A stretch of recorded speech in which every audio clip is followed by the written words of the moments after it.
스승님, 바르게 공익적으로 돈을 쓰면 반드시 그 10배, 100배까지도 하늘이 채워주신다고 스승님께서 전에 말씀하셨습니다. 저는 스승님 말씀을 듣기 전에는 그런 걸 전혀 의식하지 않았는데, 이제 절에 시주를 한다든지 공익재단에 기부를 하면 정말 10배, 100배가 돌아올까 하는 그런 생각이 듭니다. 그러니까 이런 생각을 하면서 기부를 하는 행동에도 공답이 돌아올까요?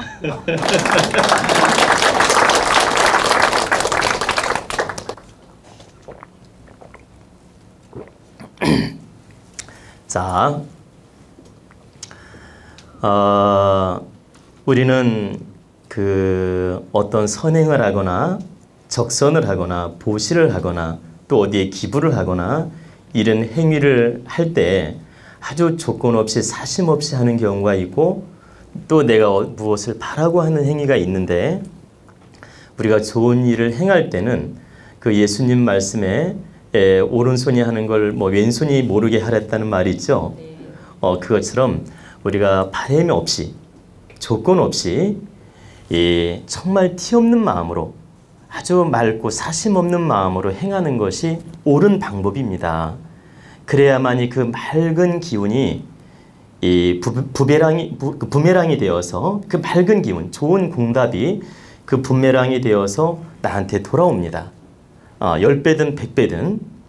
근데 내가 계산적으로 내가 1000원을 베풀면 10,000원이 돌아오지 않을까? 또 10,000원을 베풀면 100만 원이 오지 않을까?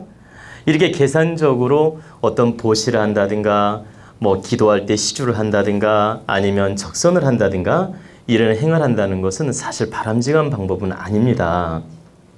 근데 분명히 말씀드리고 싶은 건, 계산적으로 행했다 하더라도 그 공답은 있습니다.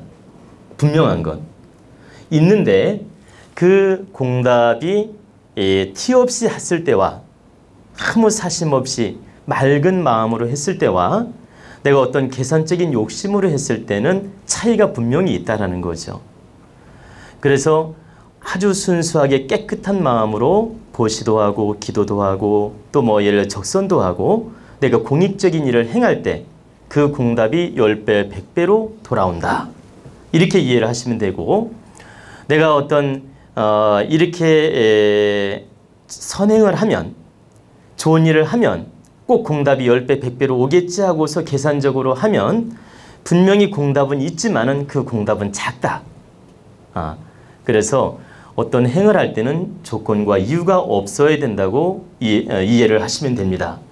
그리고 이제 덧붙여 말씀을 드리고 싶은 것은, 우리가 일상생활에서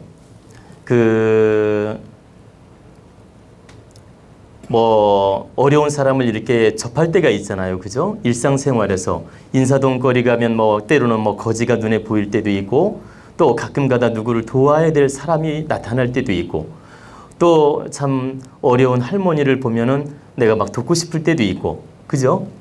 이렇게 인연 따라서 돕고 싶은 마음이 동할 때가 있지 않습니까? 이때 내가 그냥 아무 사심 없이 조건 없이 이유 없이 우리가 마음이 동하는 대로 행하지 계산을 하지 않지 않습니까? 그죠? 내가 이거 1,000원짜리 이분한테 적선하면서 내가 얼마나 공답이 돌아올까? 이렇게 계산을 안 하잖아요. 그죠? 보통은. 그것처럼 인연 따라 내가 행을 바르게 할 때 거기에 어떤 조건이나 이유를 달지 않는 것처럼 그런 순수한 마음으로 행하는 게 좋다는 얘기입니다. 그리고 설령 내가 이제 어떤 절에 가서 이제 그 부처님 전 쌀을 올리고 또 시주를 하게 되고 이렇게 참 소원을 비는 마음으로 이렇게 참 보시를 하거나 이렇게 부처님 전 시주하는 경우가 있지 않습니까? 근데 시주를 하면은 나름대로 내가 바라는 게 있어서 하지 않습니까? 자손을 위해서 기도하든 남편을 위해서 기도하든 가족을 위해서 기도하든 내가 이렇게 부처님 전 시주할 때 바라는 욕심이 있지 않습니까? 근데 그 바라는 욕심이 아주 깨끗하고 순수할 때는 그 공답이 반드시 온다는 얘기입니다. 남을 피해주는 욕심, 내가 남을 꺾으면서 내 걸 챙기려는 욕심, 이런 것은 대단히 나쁘지만 내가 욕심으로 시주를 하고, 내가 누구를 위해서 시주를 하고 가족을 위해서 시주를 하고 어떤 그 바라는 마음으로 시주를 했다 하더라도 그 정성스러움이 지극히 깨끗한 마음이면 역시 공답이 있다는 얘기입니다. 그래서 우리는 그 적선을 하거나 이렇게 그 시주를 하거나 어떤 기도할 때 내가 어떤 비용을 쓰거나 그럴 때 어떤 목적이 있어서 하지만 진심으로 조건을 다는 마음은 가져서는 안 됩니다. 하늘이 주시면 그걸 감사하게 받아들이고 또 안 주신다 해도 그 공답은 반드시 있게 되어 있습니다. 그러니까 내가 목적하는 바대로 이루어지지 않는다 하더라도 내가 한 정성은 절대 헛되지 않으며 어디로 도망가는 것이 아니다. 반드시 그 공답으로 형태가 다를 뿐이지 온다.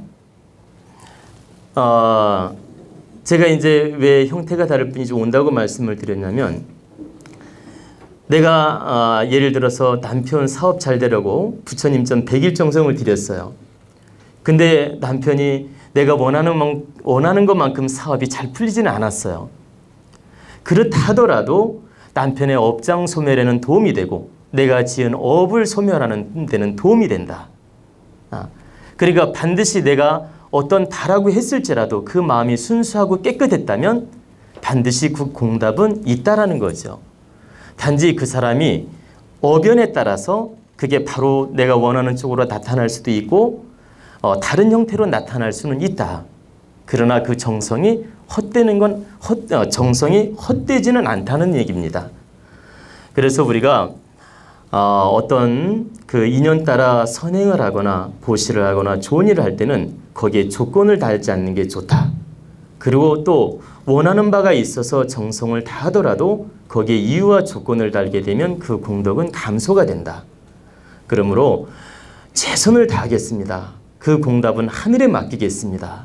내 순수한 마음으로 남편을 위하고 자식을 위해서 가족을 위해서 최선을 다하는 마음을 갖겠습니다. 이런 마음으로 내가 원하더라도 해야지. 내가 이거 안 해주면 나는 당신을 미워할 거야. 이 공답이 없으면 나는 당신을 배신할 거야. 이 공답이 없으면 당신을 안 믿을 거야. 이런 조건부의 마음을 가지고 하는 것은 결코 득되지 않다. 그렇게 만약에 하게 되면 하늘이 트릭을 써서 딱 문제를 일으키게 됩니다. 트릭을 써서 문제를 일으킨다는 얘기는 그 마음을 시험하기 위해서 그 공답을 주지 않아요. 그러니까 그 정성이 헛되서 안 주는 게 아니고 네 마음이 바르지 못하기 때문에 깨우치기 위해서 그 공답을 주지 않는 것입니다.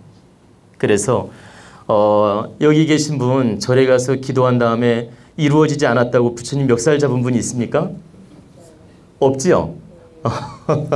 그것처럼 우리는 정말 순수한 마음, 깨끗한 마음, 정성스러운 마음으로 어떤 행을 하는 것이 바른 방법이란 뜻입니다. 그래서 이제 우리가 인연 따라 늘 좋은 행을 하게 되면 그 공답이 나한테 오지 않더라도 나에게 탁한 에너지는 소멸이 된다. 그 또한 나에게 큰 공답이다. 그렇기 때문에 너무 조건을 바란다든가 그리고 어떤 이익을 바란다든가 그 공답을 크게 바라는 마음으로 행하는 건 바른 방법이 아니므로 우리가 행을 할 때는 아주 깨끗하고 순수한 마음으로 하는 것이 오히려 큰 공답을 얻는 방법입니다. 이해가 되시죠?